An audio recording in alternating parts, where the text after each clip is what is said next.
வணக்கம் என் அன்பு சொந்தங்களே.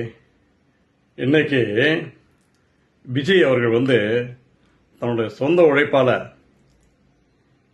பணத்தை சேர்த்து வச்சுக்கிட்டு எவ்வளோ கஷ்டப்பட்டு பாருங்க. இந்த ஷூட்டிங் ஸ்பாட்டில் சொந்த பணம், அந்த சொந்த பணத்தை அரசாங்கத்துக்கு வரி கட்டுறாரு.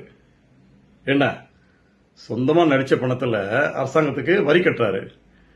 இப்போ அரசியல் கட்சியில் இருக்க தலைவர்கள்லாம் 1.7 லட்ச ரூபா சம்பளம் வாங்குறாங்க. அந்த 1.7 லட்ச ரூபா சம்பளத்தில் எப்படி அயல்நாட்டுக்கு போக முடியும்? அடிக்கடி போகிறாங்க ஃப்ளைட்டில்.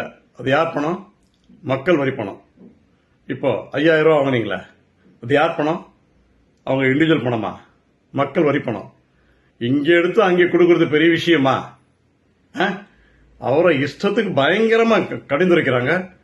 மனசாட்சி இல்லை? தேர்தலில் யார் வேணா நிற்கலாம். இது ஜனநாயக நாடு. நீ வர முடியாது. நாங்கள் தான் கொள்ளடிச்சுட்டே இருப்போம், சேர்த்துட்டே இருப்போம், பொதுமக்களை ஏமாத்திட்டே இருப்போம் அப்படின்னா என்னையா நியாயம்? அது யாரும் கேட்க ஆள் இல்லையா? ஓவரா போகுது. அவருக்கு என்னென்ன இடையூறுகள் பண்ண முடியுமோ அவ்வளோ பண்ணிட்டு இருக்கீங்க. கடைசியில் குடும்பத்துக்கே வந்துட்டீங்க. இதெல்லாம் ஏற்புடையது அல்ல. மக்கள் பார்த்துட்டு இருக்காங்க. இன்னைக்கு ஒவ்வொருத்தர் வீட்லையும் விஜய் விஜய் விஜய் தான் எதிரொலிக்குது. அவருடைய என்ன விஜய் இப்படி ரொம்ப கஷ்டப்படுத்துறாங்களே அப்படின்னு தான் ஒரே புலம்பலா இருக்கு. நான் வெளியில போய் விசாரிக்கும் போது எல்லாமே அப்படிதான் பேசுறாங்க. என்னங்க இப்படி பண்றாங்க அப்படின்ட்டு. அது அவர் பொது சொத்து. விஜய், நீங்க பொது சொத்து கிடையாது, அரசாங்க சொத்து. ஏன்னா அரசாங்க பணத்துல சம்பளம் வாங்குறவங்க அரசாங்க சொத்து.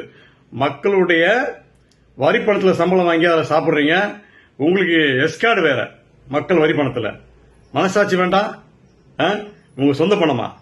எப்படி இத்தனை கோடி இருக்கு உங்ககிட்ட? கோடி கோடியா இருக்கு. சினிமாவில் ஆக்ட் பண்ணீங்களா? இல்ல ஹீரோ ஆக்ட் பண்ணீங்களா, வில்லனா ஆக்ட் பண்ணீங்களா? சினிமாவில் கஷ்டப்பட்டு வெயிலையும் காட்டிலும் மழையிலும் கஷ்டப்பட்டு அவருடைய ஆக்டிங் திறமையை கொடுத்து, சரி நம்ம போதும் அடுத்த ஆளுக்கு சான்ஸ் கொடுப்போம், அடுத்தவங்க நடிச்சு ஆக்ட் பண்ணி சம்பாதிச்சுட்டு சொல்லிட்டு அந்த துறையிலேருந்து மக்களுக்கு நல்லது செய்யலான்னு ஒரு துறைக்கு வந்தா இப்படியா பண்ணுவீங்க? ஓவர். இதெல்லாம் டூ மச்.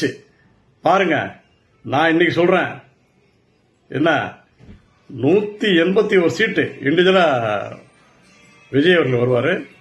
நீங்க ஆச்சரியப்படுவீங்க, என்னடா அது தமிழ்நாட்டில் இப்படி ஒரு மாற்றமா அப்படின்ட்டு. இதான் நடக்கும் பாருங்க. அது இண்டிவிஜுவலா தான் நிக்கிறார், யாரும் கூட வரல. அப்படி இருக்கும்போது 181 சீட்டு கன்ஃபார்ம். இதான் நடக்கும். அவர் ஜெயிச்ச உடனே எனக்கு என் லைன்ல கான்டாக்ட்ல வாங்க. இது சம்பந்தமா உங்களை கருத்தை தெரிவிக்கலாம். கமெண்ட்ஸ்ல தெரிவிக்கலாம். நீங்க கமெண்ட்ஸ்ல போடுங்க கருத்தை, சரிங்களா? இதை அனைவருக்கும் பகிருங்க. விஜய் பொது சொத்து ஆயிட்டாரு. அவர் என்னைக்கு இவ்வளவு துன்பங்களை அனுபவிச்சு உள்ள வந்துட்டாரோ அவருக்கு நாங்கள் சப்போர்ட்டா இருப்போம் அப்படின்னு சொல்லிட்டு மக்கள் இருக்கும்போது உங்களுடைய என்ன பண்ணாலும் அதெல்லாம் ஈடுபடாது. நீங்க பண்ண அவர் உயர்ந்துட்டே போறாரு. நன்றி மக்களே. சிந்தியுங்க. நமக்கான முதல்வரை தேர்ந்தெடுங்க. சமூக ஆர்வலர் என்ற அடிப்படையில் என்னுடைய கருத்து. வாழ்க வளமுடன்.